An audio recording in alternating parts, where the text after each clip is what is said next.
Coucou la team, j'espère que ça va. Bon, j'ai envie d'un truc sucré, donc je vais préparer d'abord le sirop. Et après, on verra ce que je vais faire.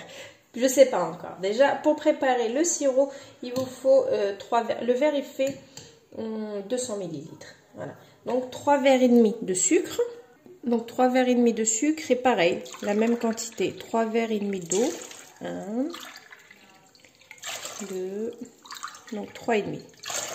Ensuite, je vais mettre un petit morceau de, voilà, 2 rondelles de citron comme ça. Je laisse sur le feu. J'attends. Une fois que ça commence à bouillir, en fait, il faut le laisser, après l'ébullition, il faut le laisser entre 15 et 20 minutes. Et puis ensuite, vous retirez du feu et vous aurez votre sirop. Voilà, déjà, le premier truc, quoi. Une fois que vous avez fini ça, donc après, voilà, vous pouvez tout faire avec. Vous pouvez le garder au frais, ça se garde très très bien. Pour voilà, les baklawa, les shekerbet, bref, tout ce qui est avec jus. Après avoir fait le sirop, donc le sherbet, on va attaquer donc notre pâte pour voilà, le shekerbet. Je vais le garnir à l'intérieur. C'est un style de voilà de gourmandise turque, d'accord. Donc je vais la faire avec vous. Donc j'ai pris 200 g de beurre, température de la maison. Il y a un œuf là-dedans. Je vais bien mélanger le tout. Je vais rajouter un verre à thé d'huile. Voilà, le verre il fait 120 ml. D'accord? Donc on va commencer à mélanger le tout. Alors ensuite on va rajouter un verre de yaourt à thé. Donc pareil, c'est le même verre à thé. Hein. De yaourt blanc, nature quoi. Donc un verre à thé. On rajoute un sachet de sucre vanillé. Là j'ai un verre à thé pareil de semoule très fine. Donc c'est vraiment le même verre à thé. L'huile, la semoule et le yaourt. Ok. Un demi-paquet de levure chimique. Et pour la farine, il vous faut 3 à 4 verres, mais il faut aller mollo mollo. Je vais en mettre que 3 pour l'instant.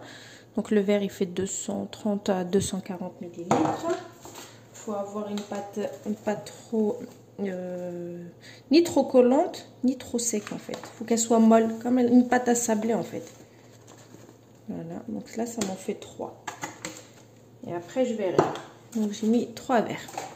Donc c'est une pâte à sabler, donc je fais voilà doucement doucement à la main. Vous voyez comment elle est molle? Donc je vais rajouter un petit peu, mais vraiment un tout petit peu de farine. Après elle sera bonne, vous voyez? Elle est presque parfaite. Donc vous pouvez aller jusqu'à 4 verres maxi, parce que tout dépend du gabarit de l'œuf. On n'aura pas tous mis le gabarit pareil de l'œuf. Et tout dépend aussi de votre la taille de votre verre à thé aussi. On n'a pas tous le même verre. Il y a des verres à thé qui font 125 ml. Il y a des verres à thé qui font que 100 ml. Ok. Donc voilà, j'ai juste saupoudré un petit peu, un peu plus de 3 verres pour moi. Mais vous pouvez aller jusqu'à 4 verres. Il faut avoir une pâte comme une pâte à sabler. Vous voyez? Vous voyez la texture qu'elle a, une pâte à sabler? Ni trop collante. Voilà, parfaite. Ma pâte, elle est prête. Donc je vais faire des petites boules. Il faut qu'ils aient à peu près le même gabarit. Il faut les peser si vous voulez. Bon. Donc moi je vais prendre ça pour faire mes empreintes. D'accord? Après vous, bien sûr, vous pouvez prendre n'importe quel truc pour. En fait, j'ai envie de... Je vais vous montrer. Donc j'appuie bien, déjà. On a bien aplati. Donc moi je viens, j'ai pris des noix. Après à vous de voir ce que vous voulez vraiment mettre à l'intérieur. Et vu que ça m'a donné l'empreinte de voilà de mon couteau là, donc là je vais faire comme ça. Et ensuite je vais venir et je vais voilà coller en fait au niveau comme ça.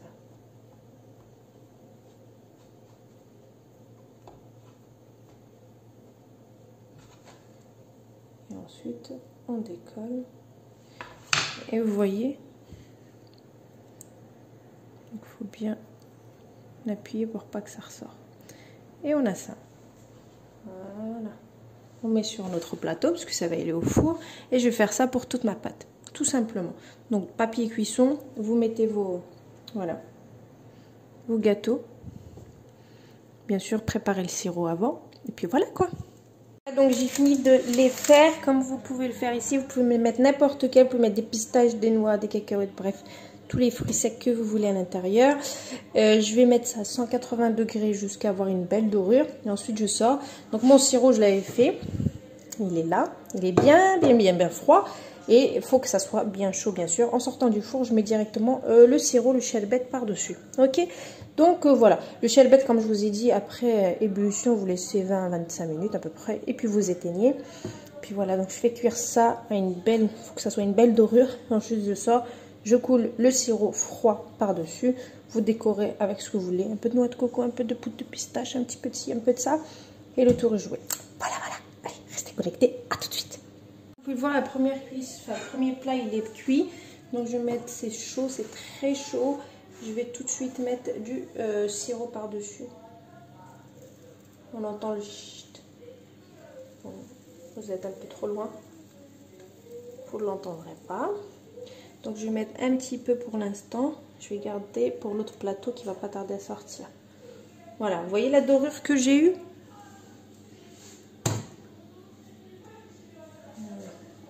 Laissez ça pour tout à l'heure. Voilà, et je vais mettre mon plat en biais comme ça, histoire que ça part dans celle-ci. Ok, donc ça va bien boire le jus, enfin le sirop. Et ensuite, eh ben, ça sera perfecto de chez perfecto. Je vais décorer après, bien sûr. J'attends que le deuxième plat il sort. Je mets, donc vaut mieux laisser 2 heures d'attente, comme ça rentre bien. Comme vous pouvez le voir, j'ai bien laissé tremper. Et en fait, ce que je suis en train de faire avec le pinceau, je mets juste un petit peu de sherbet là, donc le sirop. Je prends un petit peu de poudre de pistache et je mets par-dessus. Vous êtes beaucoup à me demander la poudre de pistache, d'où je la prends. Moi, je fais ma réserve. Je prends de Turquie et je congèle. Et ça me fait des années, franchement. Vous pouvez même l'utiliser justement pour l'intérieur. Si vous voulez, à la place des noix. D'ailleurs, j'ai fait un petit peu aux pistaches, un petit peu aux noix. Mais va retrouver la pistache et va retrouver la noix. En tout cas, ce dessert-là, il est juste excellentissime. J'aime énormément. Je vais vous proposer plusieurs recettes avant, voilà, le ramadan. Comme ça, vous aurez le choix. Ok, je vais faire un mélange turc et arabe. D'accord? Béchaka, madri rouge, il n'y a pas de jaloux. Hein? Voilà. Cette beauté de plus près, une beauté phénoménale. Regardez, c'est encore en train d'absorber. Le mieux quand on fait des trucs comme ça avec le sherbet, ils disent de laisser 4 à 5 heures minimum. Mais franchement, voilà, pas besoin d'attendre non plus éternellement. Voilà, ça a déjà bien absorbé, donc c'est très bien. Mais bien sûr, si vous avez le temps, vous laissez comme ceci très bien absorber. D'accord? Donc voilà, j'en ai ouvert un parce que moi je kiffe ça. Regardez, c'est celui aux noix. J'ai pas trop laissé absorber, mais il est excellentissime. Il est excellent. Si vous voulez le laisser juste comme ça, pas trop absorber, vous aurez le côté moelleux en bas et le côté croquant en haut. Après, à vous de voir. Regardez-moi ces noix. Juste sublime, franchement. Voilà. Après, à vous de voir. Voilà. Si vous voulez bien que ça soit bien absorbé, laissez-le plus longtemps. Moi, j'aime bien comme ça aussi.